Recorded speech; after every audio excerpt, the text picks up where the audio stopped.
Hi అండి అందరికీ. ఈరోజు చూపించబోయే రెసిపీ వచ్చేసి మునగాకు చట్నీ.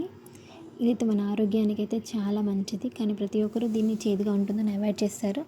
కానీ ఈ విధంగా చేస్తే మాత్రం టేస్ట్ చాలా బాగుంటుంది. మీరు ట్రై చేయండి. ప్రాసెస్లోకి వెళ్తే ఒక 5 టమాటోలను తీసుకోవాలి. ఇక్కడ చూపిస్తున్న విధంగా 4 పార్ట్స్ కింద కట్ చేసి తీసుకోవాలి.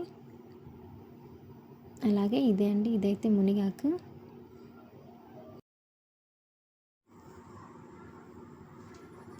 కొత్తిమీర, అలాగే పుదీనా, 10 నుంచి 15 పచ్చిమిర్చి,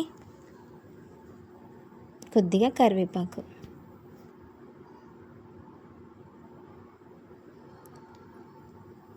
ఒక పాత్ర తీసుకొని అందులో 1 టేబుల్ స్పూన్ వరకు ఆయిల్ వేసుకోవాలి.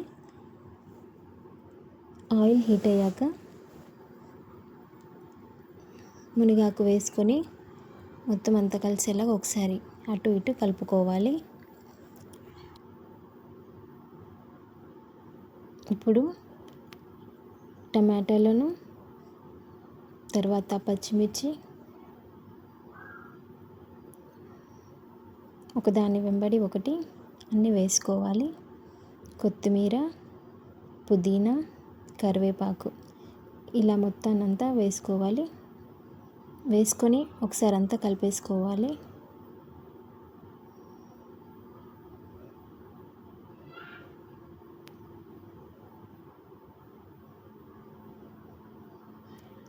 లో టు మీడియం ఫ్లేమ్లో 5 నుంచి 10 నిమిషాల పాటు వీటిని ఫ్రై చేసుకోవాలి.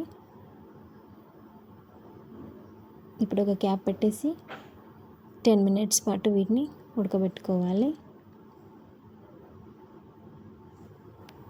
ఇలా ఉడికిన వాటిని మొత్తం అంతా ఒకసారి కలిపేసుకోవాలి. అలాగే వీటిలోకి 4 వెల్లుల్లి రెబ్బలు, కొద్దిగా జీలకర్ర వేసుకొని అంతా ఒకసారి కలిపేసుకోవాలి.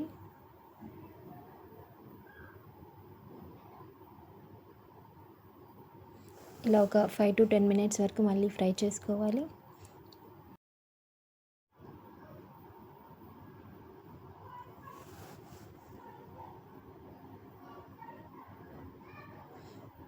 ఒక 10 మినిట్స్ పాటు ఫ్రై అయిన తర్వాత ఇలా టమాటాలని ప్రెస్ చేస్తే మొత్తం అంతా ఉడికిపోతాయి.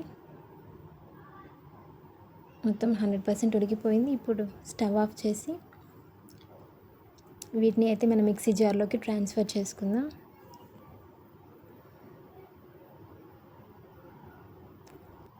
దీనిలో 1 స్పూన్ వరకు సాల్ట్ వేసుకొని, అలాగే చివరిగా కొద్దిగా కొత్తిమీర కూడా వేసుకొని మొత్తానంతా బరకగా మిక్సీ పట్టేసుకుందాం. మెత్తగా కాకుండా కొద్దిగా బరకగా మిక్సీ పట్టేసుకుంటే ఈ విధంగా వీడియోలో చూపిస్తున్న విధంగా అయితే కనిపిస్తుంది. అంతే అంటే ఎంతో హెల్దీ అయిన మునగాకు చట్నీ అయితే రెడీ అయిపోయింది. దీనికి మళ్ళీ తాలింపు కూడా అవసరం లేదు. ఇది పూరిలో కానీ, చపాతీలో కానీ, వేడి వేడి అన్నంలో కానీ చాలా బాగుంటుంది.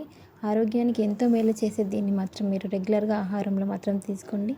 Thank you for watching.